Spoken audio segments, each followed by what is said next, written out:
श्रीमद् भगवद गीता के front page पर ऐसी इमेज दिखाई देती है। यहाँ रथ, घोड़े, सारथी और सवारी की तुलना जीवन से की गई है, जो गर्भवती महिलाओं सहित सभी के लिए महत्वपूर्ण जीवन के पाठ प्रस्तुत करते हैं।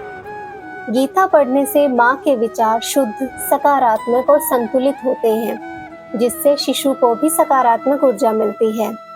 सबसे पहले बात करते हैं सारथी की। सारथी बुद्धि और ज्ञान को दर्शाता है।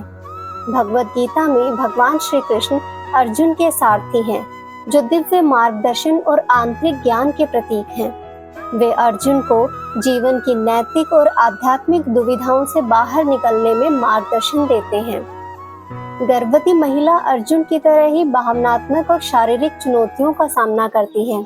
इस अवस्था में सारथी यानी भगवान श्री कृष्ण उसकी आंतरिक बुद्धि, अंतर्ज्ञान और आध्यात्मिक मार्गदर्शन का प्रतीक हो सकते हैं, जो उसके बच्चे के कल्याण के लिए संतुलित निर्णय लेने में मदद करते हैं।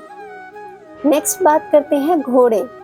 रथ को खींचने वाले 5 घोड़े 5 इंद्रियों के प्रतीक हैं, यानी 5 senses: sight, smell, taste, touch and hearing. ये इंद्रियां व्यक्ति को विचलित कर सकती हैं, लेकिन यदि नियंत्रित की जाए तो धर्म और आध्यात्मिक विकास के लिए प्रेरित करती हैं। गर्भवती महिलाएं भावनाओं और इंद्रियों में संवेदनशीलता का अनुभव करती हैं।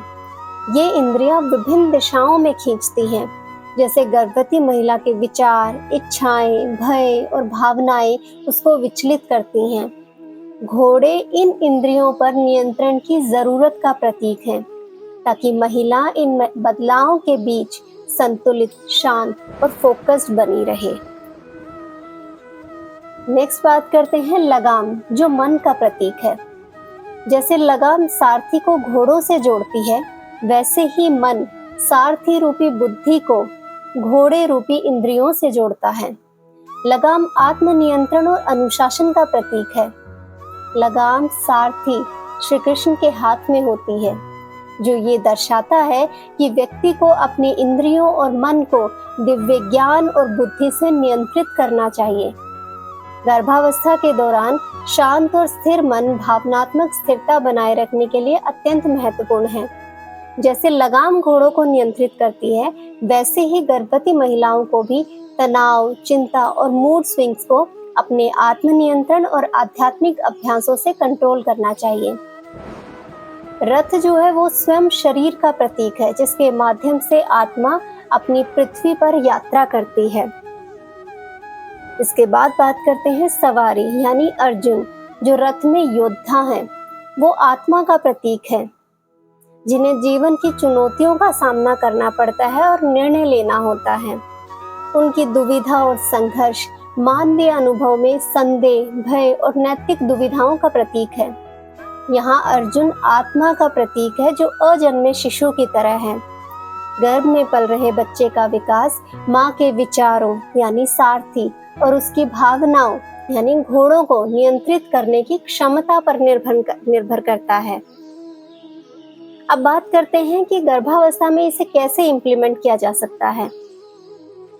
श्री कृष्ण के मार्गदर्शन पर भरोसा करने की तरह एक मजबूत आंतरिक बुद्धि विकसित करना गर्भवती महिलाओं को आत्मविश्वास और शांति बनाए रखने में मदद करता है। ध्यान, प्रार्थना और गीता के उपदेशों पर चिंतन इस आंतरिक जुड़ाव को और गहरा करता है। गर्भावस्था में बहुत सारे भावनात्मक उतार चढ़ाव आते हैं। गीता पढ़ने से गर्भवती महिला को ग्राउंड लेवल पर स्थिर रहने में मदद मिलती है, जिससे वह अपनी भावनाओं को पहचान सकती है और उन्हें बैलेंस कर सकती है। जैसे अर्जुन ने अपने डर और अपने डाउट को संतुलित करना सीखा।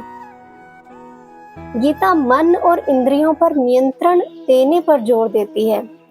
ये विशेष रूप से गर्भावस्था के दौरान सहायक है, जब स्वस्थ आदतों पर ध्यान केंद्रित करना, शांत रहना, शारीरिक और इमोशनल वेलबींग का पोषण करना, ये सब महत्वपूर्ण होता है। अब बात करते हैं कि गर्भवती महिला को भगवद गीता क्यों पढ़नी चाहिए। सबसे पहले इमोशनल स्टेबिलिटी। भगवद गीता में चिंता, भय और भावनात्मक उथल-पुथल से निपटने के लिए बहुत गहरे उपदेश हैं। जो गर्भावस्था के दौरान ये सारे बदलाव सामान्य होते हैं। गीता के उपदेश शांति और स्थिरता लाते हैं, इसलिए भगवत गीता उन्हें पढ़नी चाहिए। Second, strength to face challenges. जैसे अर्जुन युद्ध के मैदान में कई चुनौतियों का सामना करता है, वैसे ही गर्भवती महिला भी कई चुनौतियों का सामना करती है अपनी गर्भावस्था के दौरान। भगवत गीता उसे साहस, स्पष्टता और अनावश्यक भय से मुक्त होकर इनका सामना करने की शक्ति देती है। Next, positive influences on baby. गर्भ संस्कार के अकॉर्डिंग माँ के विचार, भावनाएं और आध्यात्मिक अभ्यास गर्भ में पल रहे बच्चे पर सीधे प्रभाव डालते हैं। गीता पढ़ने से माँ और बच्चे दोनों में सकारात्मक ऊर्जा, ज्ञान और आध्यात्मिक मूल्य स्थापित होते हैं। Next, focus on duty and धर्म। गर्भावस्था में एक नई जिम्मेदारी का, माँ होने का एहसास होता है। गीता निस्वार्थ भाव से अपने कर्तव्यों का, अपने धर्म का पालन करने का महत्व सिखाती है, जिससे महिलाएं मानसिक और भावनात्मक रूप से मातृत्व की जिम्मेदारियों के लिए तैयार होती हैं। Next, reducing stress.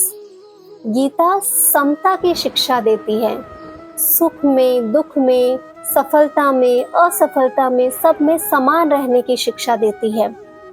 ये गर्भवती महिलाओं को ये समझने में मदद करता है कि सारे परिणाम उनके कंट्रोल में नहीं होते और इससे उनको अपना तनाव कम करने में मदद मिलती है। इसलिए हर गर्भवती महिलाओं को भगवद गीता का पाठ जरूर करना चाहिए, ताकि वे आध्यात्मिक ज्ञान से शक्ति प्राप्त कर सके और मातृत्व की यात्रा में संतुलित रह सके। गीता की शिक्षाएं धैर्य, संतुलन और आत्म जागरूकता पर जोर देती हैं, जो गर्भावस्था के दौरान माँ और शिशु के भावनात्मक और आध्यात्मिक विकास के लिए अत्यंत महत्वपूर्ण है।